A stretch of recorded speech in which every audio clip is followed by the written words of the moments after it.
So, good morning. Thank you for the invitation to hold the third lecture here about point 3. So, landscape is, for our family, it's a family business. So, we are standing here as two persons and we share this lecture. So, we have three parts to our point. One part will be about our perspective on this point. The second one, our interpretation, how we see this point. And in the third, in the end, I will give you a small overview how point 3 is related to our work, to our daily work. So I start with the first one, so with the perspective. What's our perspective on this? So who? So we are Civil-scape, civil society network of for the European Landscape Convention. If you look on the picture, it seems to you only some people. So some of them you can already see during the conference here because they are participants here in the conference. But we are an international network, so not only some people. So we are non-governmental organizations, and international means our members come from 21 countries in Europe, and we have around mid of 40 members at the moment. We are increasing, so in the moment we have an application of 7 new members since January, so the number of organizations is rising now. So during the next lectures, I think you will hear a lot of about landscapes. So I want just to state here our idea about landscape. It is the main thing for us. It covers also natural, rural, urban and peri-urban areas. And as you see here in the picture, also inland water and marine areas. So this, for example, is Narvik, it's in Norway.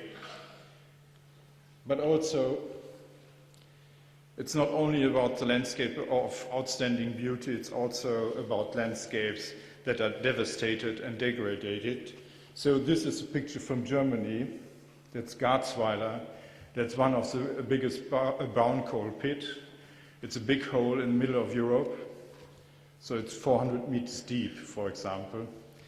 But people live there, and it's their landscape. So it's part of their identity. So landscape as an essential component to people's surrounding and expression of diversity in their shared cultural and natural heritage.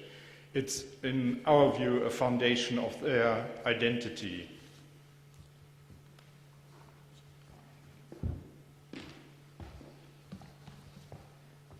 So I now come to point 3, and after point 1 and point 2 had nature and culture in the center of the view, now man and society is the center of this point 3. Let's have a look on the second sentence. And what I like in this sentence is we are allowed to enjoy landscape. It says not only we have access to landscape, but we are allowed to enjoy landscapes. So that also means that we have a duty to preserve and to manage landscapes so that we can enjoy landscape. It also says something about quality of landscape. If you think about quality of landscape, we think about very beautiful landscapes, but it also leads us to the question, does landscape has to be nice and beautiful? Many people, especially in urban areas or in industrial areas, live in landscapes which we, on the first attempt, wouldn't call beautiful, but the identity of this landscape is very important for the people. And in Germany, we have a word for it, it means Heimat. Heimat means something like feel at home. That's the connection with the identity of landscape. And for our perspective, we think landscape doesn't need to be beautiful, but it has to give people an identity. Nevertheless, all landscapes should be managed and brought to a higher point of quality. And now this point 3 says, landscape is a human right. The Convention of the Human Rights was published in 1950, so now 60 years ago. The European Landscape Convention was published 50 years later, in 2000, and Human Rights Convention says people have to have access to landscape and to land in their state. And now we say landscape is a human right and enjoying landscape is a human right. We come back to this point later.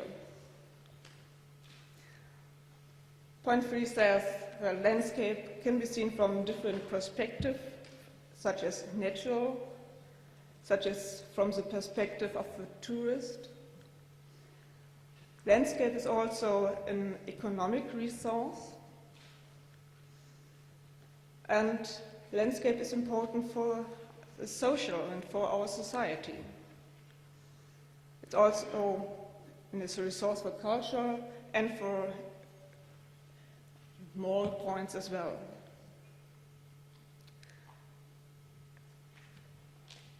This sentence also says that landscape can be transformed, exploited, and managed.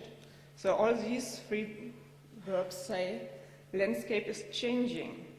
So the only thing which is stable in landscape is the change of landscape. Now, point 3 says we have to have an action, so a strategy of action. We come to this point later on. It's also necessary to interpret landscape and to think about landscape. This means if we want to interpret landscape, we have to exchange with other human beings about our perspectives on landscape. And that's why for us as Civil-scape, awareness rising and the exchange about landscape is one of the main points and the main focus of our work.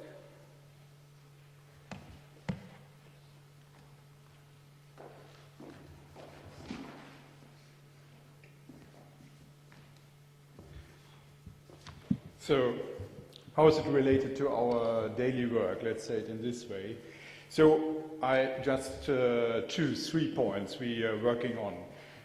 One point is we will start a campaign, and our aim is that the European Union should sign the European Landscape Convention. Why? On one hand, you can say 24 of the 27 countries have already signed the convention. But if the European Union would sign the convention, it has a binding for the policy. And one policy, for example, is the agricultural policy. So in the moment the EU spends a little bit more than half of the complete budget to landscape. And for several reasons, they're changing now this politic and say we will give the subsidies in future only for the social benefit, and the social benefit is the countryside for the people. And our opinion on this is that the people have the right to participate what kind of landscape will be developed over the years. Another project we want to start is related to the Heritage Association in Europe. Some of our members are heritage associations. Some of them are around 100 years old, and we will organize a conference and want to foster their cooperation in terms of landscape.